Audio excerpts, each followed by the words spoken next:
Owning a gun as a foreigner in Ecuador isn't impossible, but the process might blow your mind. Let's dive in.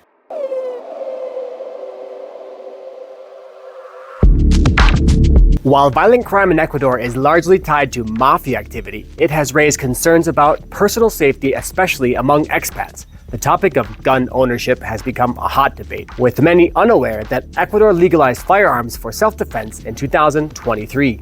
However, the process is strict and far from simple. So how are foreigners navigating these regulations? Stay tuned as we talk to an American expat who not only shares his experience with safe and lawful gun ownership in Ecuador, but also recounts how he once used it to defend himself. A very hot topic in the US, definitely, and something that people are very, misinformed or they don't know much about is the ownership of guns and how that can be done by a non-Ecuadorian. Okay. So I wanted to try and jump into your story about how you have a legal firearm. Okay. And could you please give us the process that you went through and some costs of that? It's in Ecuador, unlike the U.S., it's a quite lengthy process. It can take a year to a year and a half or so. Multiple steps, hoops to jump through, background check, a psychological exam is required. One of the things I had to do was go to the police station in Portoviejo and do a voice test where they recorded my voice. I read pages in Spanish and they recorded my voice to have that on record. Digital fingerprints, of course. Goodness, I had to have a reference letter from our local chief of police, who I'm friends with. He basically had to write why he thought I was justified to have a firearm. And was that difficult to find someone to write that letter for you? Not at all. I was friends with him beforehand. He was more than happy to help me out with that letter, and he actually encouraged me to buy a firearm because he knows of my properties here, and it's important to protect your assets. Given the thing that's the problem going on in the country with the security issue. Although it's not too bad of an issue here where we're at. But so he was more than happy to assist with that. I did have an attorney help us facilitate all the different steps throughout the process, so that made it much easier. I know a little Spanish. I'm far from fluent, and navigating the entire process on my own would have been a nightmare. So we have an attorney here that's helped us with some real estate transactions. He assisted us with this process, and said it took us probably about 8 months to do it, and he helped locate a used firearm, used a sidearm for me, and it came from Quito. A background check was done on that to make sure it hadn't been involved in a crime or anything. So that that base was covered. It was a clean firearm, so to say. No bad history associated with it. He had it transported from Quito to here. Then we had to carry the firearm to basically the army base in Portoviejo, and left it with them. They did a function test on it. They ran their own background check. All of this whole process of obtaining the permit and the firearm is done through the Army here. They handle that whole process. So we had several trips to the Army base there in Portoviejo. When all was said and done, it was including the cost of the firearm, all the fees, the tests, our attorney's fees for helping us with the process. It was around between $500 and $5,500.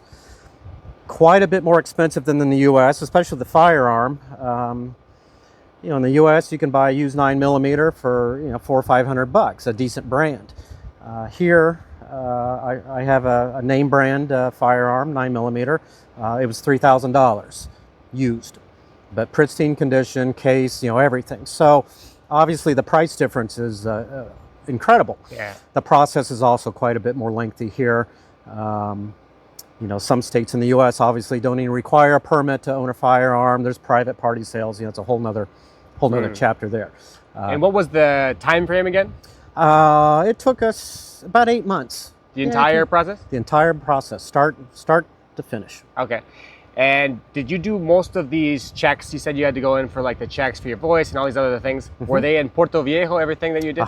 Yes, they were. So Portoviejo is a pretty small city, so a lot of these things can be done in like, I was thinking, okay, maybe you have to go to Quito or Guayaquil, but you didn't at all. No, not at all. And actually, Portoviejo is a pretty good sized city. I think it's 300,000 or so, give or take. Don't quote me on that, but Gotcha. it's similar to Manta. So for anyone that is interested in getting a firearm, they probably wouldn't have to book like going to Quito or Guayaquil. Not at all. They Not can at find all. a large size city nearby where they're at. It can all be done here in Manabi. Most of it would be done, at the offices there in Portoviejo. But what I'm saying is maybe if someone's in Cotacachi or Ibarra or Cuenca, they probably could do that locally as well. Right. So different provinces here in Ecuador are going to have different locations that you go to go through that permit process. So it would be at like the capital of the province. Exactly. That you go to. So exactly. that's Portoviejo. Right. Okay, gotcha. I Exactly. wasn't sure. I thought maybe Manta was. No, Portoviejo, which is kind of surprising. Manta seems a little more on the up and up, but I don't know. Whatever. Okay. So are there any suggestions you have for anyone that is considering coming to Ecuador, but they're not sure because of I'm not sure if I can have a firearm to protect myself. Is there anything you can suggest, like, okay, just have patience, or any ideas for them? In regards to the ability to get a firearm. Well, I've had a couple people in my comments asking me about that. They said, well, I'm not sure if I can get one. Yep. And well, you definitely can get one. And I highly recommend to go the legal pathway of it. Yeah. Get the permit, go through the process. It's a pain in the butt. It's going to take you a while, but go through the legal channels to obtain the firearm. You can get one under the table, but bad idea. You don't want to be in an Ecuadorian prison. Yeah, exactly. You really don't. Well, that's good advice. I'd like to say thank you so much for watching my videos, and if you want to show support for my channel, please hit that like and subscribe like always. And if you want to go above and beyond, you can buy me a coffee, you can support me on Patreon, and you can also join my channel as a member. That goes to me and really helps me provide all the things that I need in order to make these high quality videos for you guys here in Latin America. Let's get back to the video. One thing I wanted to connect that with is that Ecuador is considered to be kind of a less safe than it was in the past. There's issues with safety, security, and I personally think they're pretty exaggerated. I've been driving around Ecuador for 2 months already, and I feel like, yeah, there are some issues, but since you and I neither are narco like drug traffickers, we don't have to worry about it so much. Now, from what I understand, you actually were able to protect your property with your firearm. Is that right? I was. I own a truck here, and I had it parked in front of my fence one night, and kind of a bad idea on my part. Honestly, I was too lazy to park it at my other house behind the gate. So I left it in front of the fence, and about 12:30 in the morning, a neighbor's dog was barking, woke me up. I looked out the window, our bedroom window, and I saw somebody trying to break into the truck. And so I grabbed my firearm, which I keep at my bedside. I went to my balcony in my pajamas and everything, middle of the night, and I yelled at the guy, "Hey, go, get out of here, beat it," and he saw me. I was right down here. He looked out, he saw me, he kept doing it. I gave him one more warning and said, "Look, get out of here, buddy, leave," in my poor Spanish, not in English.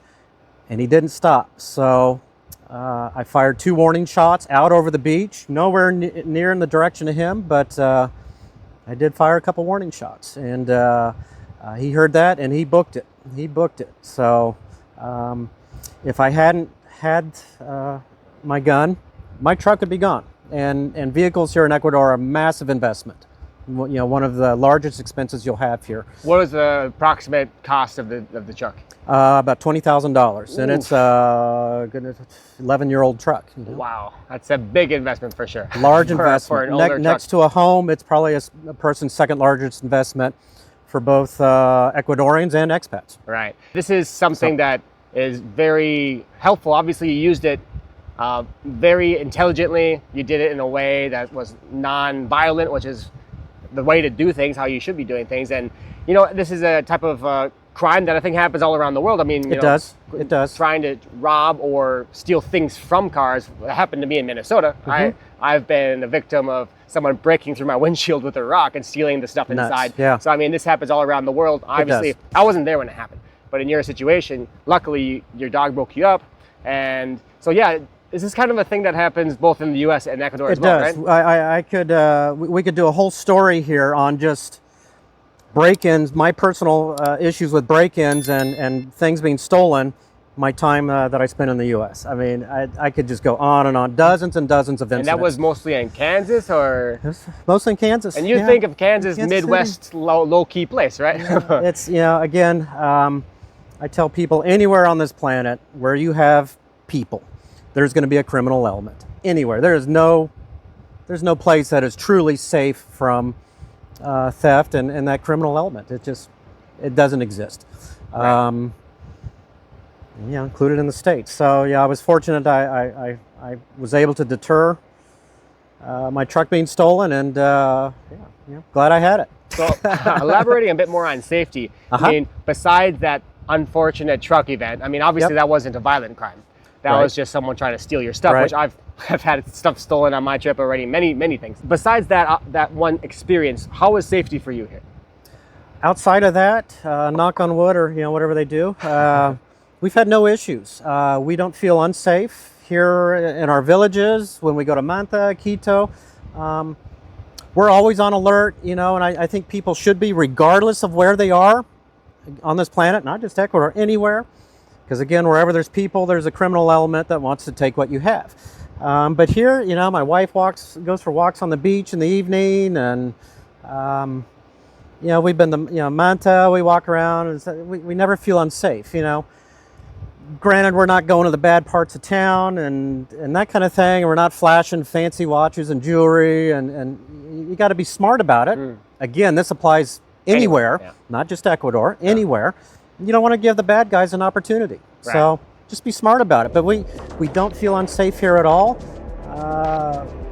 My wife and I both think the media has really blown this out of proportion.